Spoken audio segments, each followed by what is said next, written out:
अस्सलामु अलैकुम।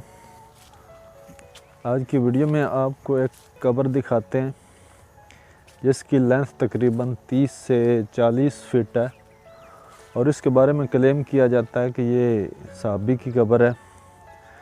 अल्लाह के नबी सल्लल्लाहु अलैहि वसल्लम के किसी सहाबी की कब्र है, जिसकी वजह से इसकी लेंथ भी ज़्यादा है। लेकिन किसी को उस सहाबी के बारे में कोई उसका पता नहीं है, उसका नाम का पता नहीं है, क्यों आए थे, किस वजह से आए थे, यहाँ पे कैसे वो फौत हो गए। तो बहरहाल आपको कब्र दिखाते हैं और उसके बारे में मकामी लोगों से जो मालूमात इकट्ठी हो सकी हैं वो भी आपको बताएंगे। तो अगर कोई भाई इसको देखना चाहता हो तो मुझसे रब्ता ज़रूर कर ले, तो इंशाल्लाह उसको दिखा देंगे। आपको वीडियो अच्छी लगे तो आप चैनल को सपोर्ट ज़रूर कीजिए। बहुत शुक्रिया।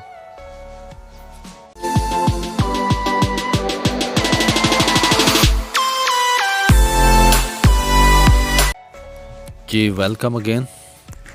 ये है वो कब्र, ये है वो लंबी कब्र जिसके बारे में क्लेम किया जाता है कि ये किसी सहाबी की है, लेकिन किसी को सहाबी के नाम का कोई पता नहीं है। कहाँ से आया था, क्या नाम था, क्यों आया था।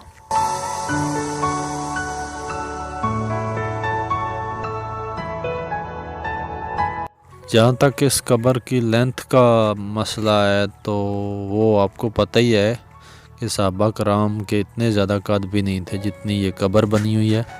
तो मेरा ख्याल है कि ये खुद साख्ता कब्र है, जैसे कि मज़ार परस्ती, कब्र परस्ती की ये भी एक शक्ल में इसको भी बनाया गया है ताकि चढ़ावे और नजराने बटोर सकें।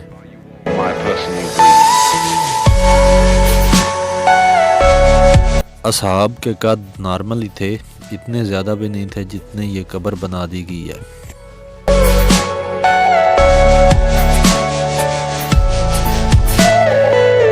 हज़रत आदम से जैसे ही लोग शुरू हुए तो उस वक्त कद ज़्यादा थे, लेकिन अल्लाह के नबी सल्लल्लाहु अलैहि वसल्लम के दौर तक कद नॉर्मल हो चुके थे।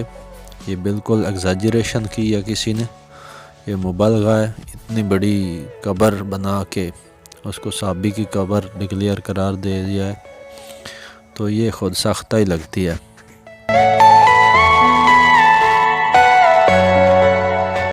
ये पहले इससे भी ज़्यादा लंबी थी, बाद में उसको थोड़ा कम किया गया क्योंकि आगे से सड़क गुजर रही है।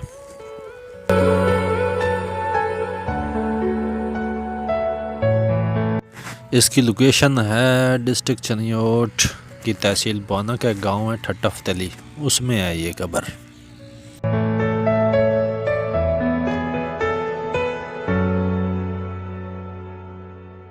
मकामी लोग इससे अकीदत और एहतराम वाला मामला करते हैं, लेकिन किसी को इसकी इर्तिका का कोई पता नहीं, कब बनी, कैसे बनी। ये बहुत पहले की बनी हुई है। तो यही थी वो कब्र। दीजिए इजाज़त, अगली वीडियो तक चैनल को सपोर्ट ज़रूर कीजिए।